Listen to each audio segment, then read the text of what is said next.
Hello friends, आज मैं fifth standard को लेसन नंबर 25 मालतीची चतुराई ये लेसन हिंदी में एक्सप्लेन करने वाली हूँ। सबसे पहले हम देखेंगे पिक्चर में हमें क्या क्या दिखाई दे रहा है। एक पर्सन है जिसका नाम है मल्लन्ना। ये उसकी औरत है, उसका नाम है मालती और उनके पास बैल है। तो चलो स्टोरी स्टार्ट करती हूँ।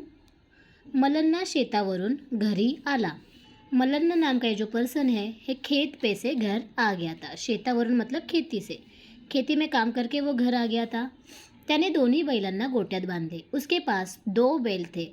उसने क्या किया, वो दोनों बैलों को गोठ्यात, गोठा मतलब जहाँ पर गाय बैलों को बांधते हैं वो जगह, तो वहाँ पे उनको दोनों को भी बांध दिया था। त्यांना चारा पानी दिले। फिर उनको चारा मतलब जो खाते घास वो और पानी दिया था उन बैलों को। हातपाय धुवून तो घरात गेला। हातपाय धुवून मतलब हाथ पैर धो के वो अपने घर गया। त्याची पत्नी मालती हिने भाजी भाकरी केली होती। उसकी जो पत्नी है उसका नाम है मालती। उसने क्या किया था, भाजी भाकरी बनाई थी। सब्जी और भाकरी मतलब ज्वारी या फिर राइस की रोटी होती है, उसे कहते हैं भाकरी।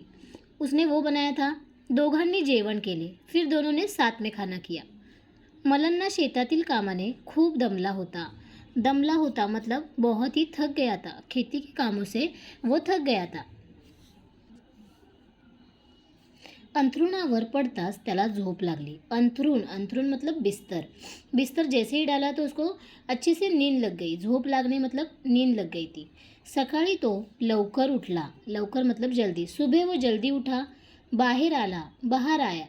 पाहतो तर काय, उसने देखा तो वहाँ पर क्या था, गोठ्यात एकच बैल, दूसरा बैल गायब।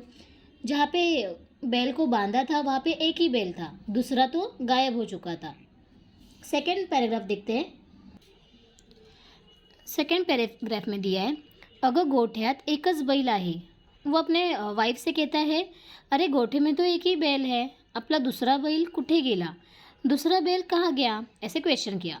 मल्लन्नाने घाबरून मालतीला विचारले। मल्लन्ना मतलब कि ये जो आदमी है उसने अपने औरत से पूछा। फिर क्या दिया है, मालती झटकन बाहर आली। झटकन मतलब कुछ ही क्षणों में वो बाहर आ गई। तिलाही या गोष्टीचे नवल वाटले। नवल मतलब आश्चर्य, सरप्राइज या फिर शॉक्ड होना। वो उसको भी थोड़ा नवल लग गया, मतलब आश्चर्य हो गई। मल्लन्नाने आणि मालतीने गावात बैलाचा शोध सुरू केला। फिर मल्लन्ना और उसकी पत्नी मालती दोनों ने क्या किया, पूरे गांव में बैल का तपास लगाना शुरू कर दिया। गावभर शोध घेतला, पूरे गांव में ढूंढा, पण बैल काही सापडेना। पर बैल कुछ मिला ही नहीं। सापडेना मतलब कि न मिलना। दोगे ही खूब थकले। फिर दोनों जन बहुत थक गए थे। घरी आले, घर आ गए। आता काय करावे, अब क्या करे। बैल कोठे गेला असेल, एक बैल कहाँ गया होगा, एकच बैल। शेती शेती कशी करायची, अब हम खेती कैसे करेंगे। मल्लन्ना डोक्याला हाथ लावून बसला। मल्लन्ना क्या किया, फिर उसने सर को हाथ लगा के वो बैठ गया था। देखो यहाँ पर दिख रहा है हमें। नेक्स्ट पैराग्राफ देखो। 3-4 दिवस गेले, 3-4 दिन निकल गए। मल्लन्ना मालतीला म्हणाला, मल्लन्ना है वो अपने वाइफ से कहता है, आपण तालुक्याला जाऊ। कहाँ जाते हैं हम लोग, तालुका जाते हैं। तालुका मतलब डिस्ट्रिक्ट। तिथे गुरांचा बाजार भरतो। वहाँ पे क्या होता है, मतलब जो भी गुरे यानी कि जो प्राणी होते हैं, गाय बैल जैसे, उनका एक बाज़ार भरता है, मार्केट लगता है। तिथून एक बैल खरेदी करू। तो वो बाज़ार जाके हम लोग क्या करेंगे, एक बैल खरीद लेते हैं। मालती म्हणाली, खरं आहे तुमचं, एका बैलावर नांगरणी कशी करायची। मालती भी कहती है कि आपका बोलना भी सही है, एक ही बैल पे हम लोग खेती का काम कैसे करेंगे। नेक्स्ट पैराग्राफ देखो, यहाँ पर बाजार भरा है, दिख रहा है हम लोग को। दोघे तालुक्याला आले, दोनों आ गए। गुरांचा मोठा बाजार भरला होता। वो जो गाय बैलों का है बहुत बड़ा बाजार भर गया था। बाजारात जनावरांची खरेदी बिक्री शुरू होती और वही बाज़ार में जो प्राणी है, जानवर है, उनकी खरेदी बिक्री मतलब खरीदना और बिक्री करना स्टार्ट वहाँ पे चल रहा था। आपल्या बैलाच्या जोडीला जोड असा बैल शोधत ते दोघे बाजारात फिरू लागले। उनके पास ऑलरेडी एक बैल था, तो उनको और एक उसके जैसा ही और एक बैल उनको चाहिए था, इसलिए दोनों मार्केट में ढूंढ रहे थे। तेवढ्यात उतने में मालतीला त्यांचा हरवलेला बैल दिसला। उतने में क्या होता है, मालती को जो उनका बैल घूम गया है वो दिखाई देता है। ते दोघे झटकन बैलाजवळ पोचले। वो दोनों फटाक से वो बैल के पास आते हैं। हा तर आमचा बैल। वो लोग कहते, अरे ये तो हमारा बैल है। असे म्हणत मालतीने बैलाला अंजारले गोंजारले। अंजारले गोंजारले मतलब प्यार से हाथ घुमाना उसके ऊपर से।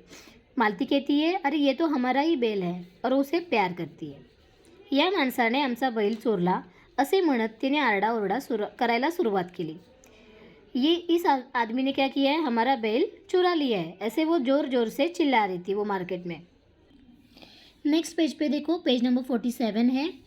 बैल चोरणारा माणूस मनातून घाबरला। जिसने अभी बैल चुराया था वो तो बहुत जोर से घबरा गया था, पण तसे न दाखवता तो मालतीशी भांडू लागला। पर ऐसे न करे हुए मतलब वो क्या कर रहा था, मालती के साथ ही झगड़ा कर रहा था। भांडू लागले मतलब झगड़ा करना। तुमचा बैल मी कशाला घेऊ, हा माझाच बैल आहे।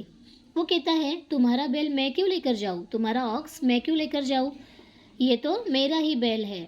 मीच याला लहानाचा मोठा केला आहे। मैंने ही इसको छोटे से बड़ा किया है। लहान मतलब छोटा, मोठा मतलब बड़ा, छोटे से बड़ा किया है। असा तो कांगावा करू लागला। कांगावा करने मतलब झूठ बोलना। क्या कर रहा था वो, नाटक कर रहा था। बैलाभोवती लोकांची गर्दी जमली। अभी वो जो ऑक्स था उसके आजू बाजू में पूरी लोगों की गर्दी हो गई थी, क्राउड हो गया था। मालतीच्या लक्षात आले। फिर मालती के ध्यान में आया, हा चोर आपला बैल सहजासहजी देणार नाही। सहजासहजी मतलब बिना कुछ त्रास यानी कि बिना कुछ तकलीफ दिए वो तो देगा नहीं हम लोग को हमारा बैल रिटर्न। तो उसने क्या किया, काहीतरी युक्ति केली पाहिजे, कुछ तो आइडिया करनी चाहिए। युक्ति मतलब आइडिया, हम लोग को कुछ ना कुछ आइडिया ढूंढनी चाहिए। तिने झटकन बैलाच्या डोळ्यांवर हात धरला। उसने क्या किया, अपना दिमाग लगाया और बैल के डोळ्यांवर मतलब आँखों पर हाथ रखा। नेक्स्ट पैराग्राफ, सांग बरं याचा कोणता डोळा अधू आहे। अधू का मतलब है कौन सी उसकी आँख जो काम नहीं करती है। डावा कि उजवा, डावा यानी कि लेफ्ट और उजवा मतलब राइट। वो पूछती है, बता इसका कौन सी आँख इसकी आँख काम नहीं करती है, लेफ्ट या राइट, डावा या उजवा। मालती ने चोराला विचारले। ऐसे मालती ने चोर से पूछा। चोर गोंधळला। गोंधळला मतलब पूरा अभी वो फंस गया था, उसको कुछ समझ में नहीं आ रहा था। आणि म्हणाला और बोला, माझ्या बैलाचा डावा डोळा अधू आहे। वो कहता है मेरे बैल का लेफ्ट वाली आँख क्या है, अधू है। नेक्स्ट देखो, नक्की ना बैलाचा डावा डोळा अधू असेल तर हा बैल तुझा, नाहीतर तो माझा आहे। मालती क्या कहती है, ठीक है अगर उसकी लेफ्ट आँख काम नहीं करती है तो वो बैल तेरा हो गया, पर अगर वैसा नहीं हुआ तो ये बैल मेरा हो जाएगा। देखो आगे, मालती मनाली, ऐसे कौन कहता है, मालती कहती है। लास्ट वाला भी पैराग्राफ देखेंगे। चोराने थोड़ा विचार केला। थोड़ा मतलब थोड़ा उसने सोचा, विचार केला यानी कि सोचना। उसने थोड़ा सोचा, त्याच्या मनात गोंधळ निर्माण झाला। अभी उसको क्या अंदर उसकी चलबिचल चल रही थी कि क्या करूँ। या स्त्रीच्या बोलण्यावरून बैलाचा डावा डोळा अधू नसावा। उसको अभी लग रहा था अंदर से कि ये ऐसे बोल रही है मालती, तो पक्का इसका लेफ्ट आँख तो अधू नहीं होगी। नहीं माझा बैल उजव्या डोळ्याने अधू आहे। फिर अपनी वो राय चेंज कर देता है, बोलते नहीं उसकी राइट आँख काम नहीं करती है, मतलब वो राइट आँख अधू है। चोर पटकन म्हणाला, चोर कहता है फटाक से। त्याने असे म्हणताच मालतीने बैलाच्या डोळ्यांवरचा हात बाजूला केला। वो ऐसे बोलता है तब तक मालती क्या करती है, बैलों के आँखों पर से हाथ हटा देती है। बाजूला केला मतलब हटा देना। लास्ट पैराग्राफ, अरे चोरा या बैलाचे दोन्ही डोळे चांगले आहेत असे मालतीने म्हटल्याबरोबर चोराची भंबेरी उडाली। तो मालती क्या करती है, अरे चोरा मतलब अरे चोर, मेरे बैलों के तो दोनों आँखें कैसी है, दोनों भी अच्छी है, कोई आँख अधू नहीं है। ऐसे जब मालती कहती है तो चोर क्या हो जाता है, भंबेरी उडाली। उसकी भंबेरी उड़ना मतलब बहुत विचार में पडना। लोकांसमोर चोराची लबाडी उघडकीस आली। लोगों के सामने वो चोर जो झूठ बोल रहा था, लबाडी मतलब झूठ बोलना, जो भी वो फसा रहा था वो सबके सामने तो आ गया था. सगळ्यांनी मालतीच्या चतुराईचे कौतुक केले. जो लोग वहाँ पर जमे थे उन लोगों ने क्या किया, उसकी वाह की मालती की आणि चोराला पोलिसांच्या ताब्यात दिले और जो चोर था उसको पुलिस के ताबे में दे दिया. मालती आणि मालन्ना आपल्या बैलाला घेऊन आनंदाने घरी आले और फिर जो मलन्ना है और उसकी पत्नी मालती दोनों बहुत खुशी से, आनंदाने मतलब बहुत खुशी से बैल को लेकर घर आ गए थे. इसलिए पाठ का नाम क्या दिया है, मालतीची चतुराई. अगर आपको ये लेसन में कुछ भी डाउट होगा तो आप मुझे कमेंट सेक्शन में पूछ सकते हो. Thank you.